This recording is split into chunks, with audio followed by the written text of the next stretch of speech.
ఇరాన్‌లో ఒక తరం మారిపోయింది.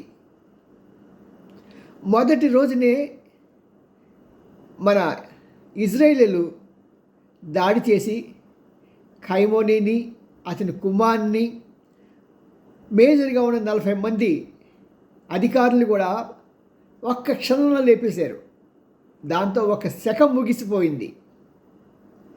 ఇప్పుడు నడుస్తున్న ఈ యొక్క శకం ఏంటంటే ఐఆర్‌జీసీ అని చెప్పి వాళ్ళు ఏర్పరచుకున్న కమాండోలు. వీళ్ళకి తాము పట్టిన కుందేలుకి మూడే కాళ్ళని మొరటగా ప్రవర్తించే తీరే తెలుసు కానీ రాజకీయం తెలియదు, పట్టు విడుపులు తెలియవు. పెళ్ళికి తద్దినానికి ఒకటే మంత్రం పెట్టే బ్రాహ్మణుల మాట వీళ్ళు. మరి వీళ్ళతో ఒప్పందాలు ఏవి కుదరవు. మరి వీరి యొక్క మూర్ఖత్వం వల్ల హర్మోజ్ నదిని మూసి ఉంచడం వలన ఆఖరికి తన మిత్రదేశమైన భారతదేశం మీద కూడా ఒక పడవను కొట్టేశారు. మొన్న మధ్య 2 రోజుల క్రితం భారత్ చెప్పుకోలేక నోరు ముడ్డి మూసి కూర్చుంది. అలా మిత్రుడు లేడు, శత్రుడు లేడు, వాడికి ఉన్న తెలిసింది ఒకటే ఒక ఏదైనా చైనా తప్పించి మనకి ఇంకెవడు మిత్రుడు లేడు. నేను చైనాకి వీళ్ళకి అవసరం ఆయిల్ కావాలి. మరి అంతేకాకుండా డ్రోన్ టెక్నాలజీ వీళ్ళ దగ్గర ఉంది, అది వీళ్ళకి కావాలి. అది తప్పించి ఇంకా వాళ్ళకి నిజమైన స్నేహితులు ఉంటే ఎవరు లేరు అంత ఎక్సెప్ట్ భారతదేశం. పాకిస్తాన్ పోని నమ్ముదామా అంటే అది నమ్మలేని దేశం.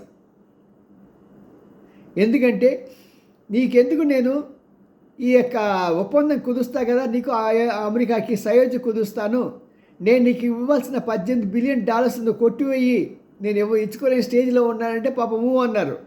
$18 బిలియన్ అండి, ఒకటా రెండా? వాడి తింగిరి బుచ్చే వేషాలు వేసి వేసి వేసి ఇటు ఇరాన్కి న్యాయం చేకూర్చలేదు, అటు నమ్ముకున్న ట్రంప్కి న్యాయం చేకూర్చుకోలేదు.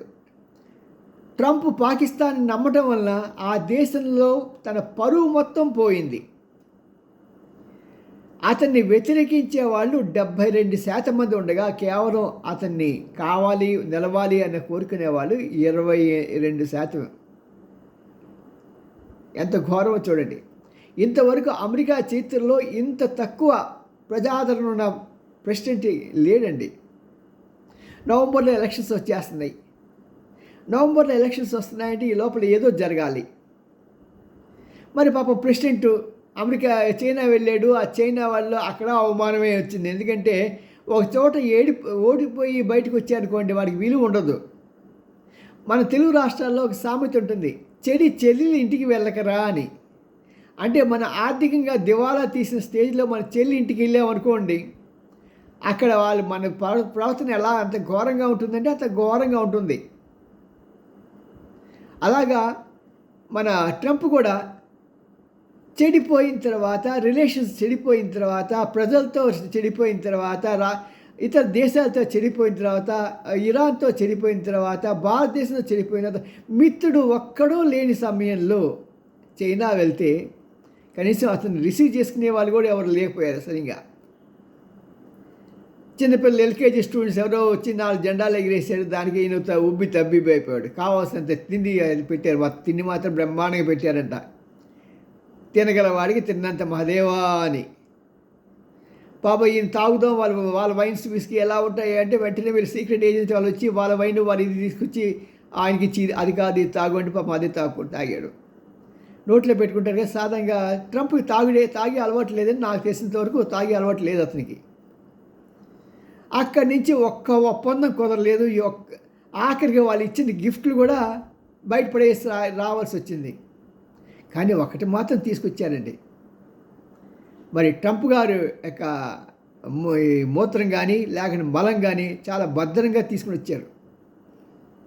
ఆయన తప్పించి వచ్చింది ఏమీ లేదు. ఇలాంటి పరిస్థితుల్లో ఏం చేయాలి? ప్రజల ముందు నేను నిలబడాలంటే ఏదో ఒకటి చేయాలి. అందుకని ట్రంపును ఇజ్రాయెల్ కలిసి ఒక భారీ ప్రణాళికని రచించారు. ఇరాన్ మీద భయంకరమైన దాడి చేయాలని. ఎందుకంటే ఆయుధాలు అయిపోయాయి అమెరికా దగ్గర. చేయాలంటే కనీసం ఒక 5-6 నెలలు కావాలి. కానీ ఈ లోపల ఎవరెవరో ఆర్డర్స్ ఇచ్చినాయి. ఉదాహరణకు తైవాన్కి వీళ్ళు $18 బిలియన్ ఆయుధాలు ప్యాక్ చేసి ఉంచారు.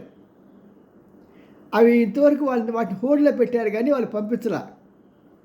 ఆ ఆయుధాలన్నీ మళ్ళీ వీళ్ళు వాడుకుంటున్నారు రేపు జరగబోయే యుద్ధంలో. అలాగా ఇంకెక్కడెక్కడ ఏ దేశాల్లో ఆయుధాలు వీళ్ళు వాళ్ళ స్థావరాలు ఉన్నాయో ఆ స్థావరాల దగ్గర ఏ ఆయుధాలు ఉంటే ఆ ఆయుధాలన్నింటినీ పట్టుకుని వచ్చేయండి అంటే పాపం వాళ్ళ అమాయకులైన ప్రజలు అమెరికా సైనికులు పట్టుకొచ్చేస్తున్నారు. మరి ఇజ్రాయేల్ అమెరికా ఇద్దరు కలిసి 2-3 రోజుల్లో భారీగా విధ్వంసాన్ని సృష్టించి ఈ ఐఆర్జీసీ కమాండర్స్ మొత్తం కూడా నాశనం చేయాలని ఒక ప్రణాళికతో ఉన్నారు. ఈ ఐఆర్జీసీ లీడర్స్ కనుక పోయానుకోండి మెయిన్గా ఇంకా 3వ తరం వస్తుంది.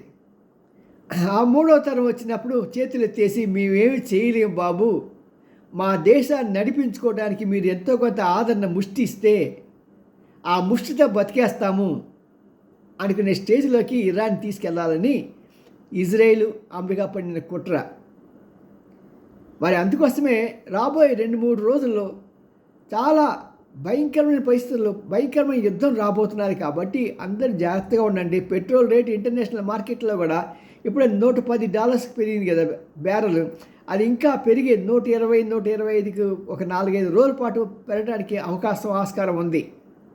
చూసి భయపడిపోకండి. ఇన్వెస్టర్స్ స్టాక్ మార్కెట్లో పెట్టేవాళ్ళు కానీ ఎవరైనా సరే అవకాశం ఉంటే ఆ టైంలో కొనడానికి ట్రై చేయండి. బంగారం మాత్రం పెరిగితే మాత్రం అమ్మేసుకోండి. ఇది మంచి సమయం అమ్మేసుకోవడానికి.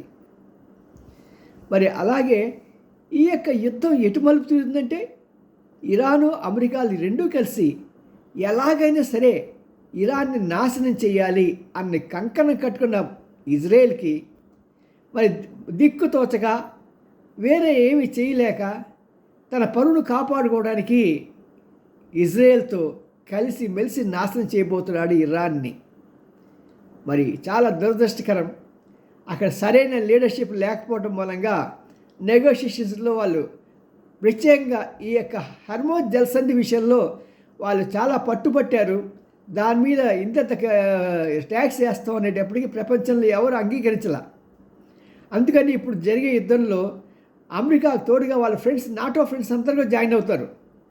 అంతేకాకుండా అవకాశం ఉంటే భారతదేశం కూడా పార్టిసిపేట్ చేస్తున్నాము. ఎందుకంటే హర్మోజ్ జలసంధి మనకు చాలా అవసరం. మరి అందరూ కలిసి ఇరాన్ని నాశనం చేయటం తప్ప వేరే మార్గం లేకుండా ఐఆర్జీసీ వాళ్ళు చేసుకున్నారు. మరి దీన్ని రక్షించేది ఎవరూ లేరు. చూద్దాం ఏం జరుగుతుందో ఏమో. సియోమి అండ్ Ramji, senior journalist, Gudiganta TV 9 like చేయండి, షేర్ చేయండి, సబ్స్క్రైబ్ చేయటం మాత్రం మానకండి. బాయ్.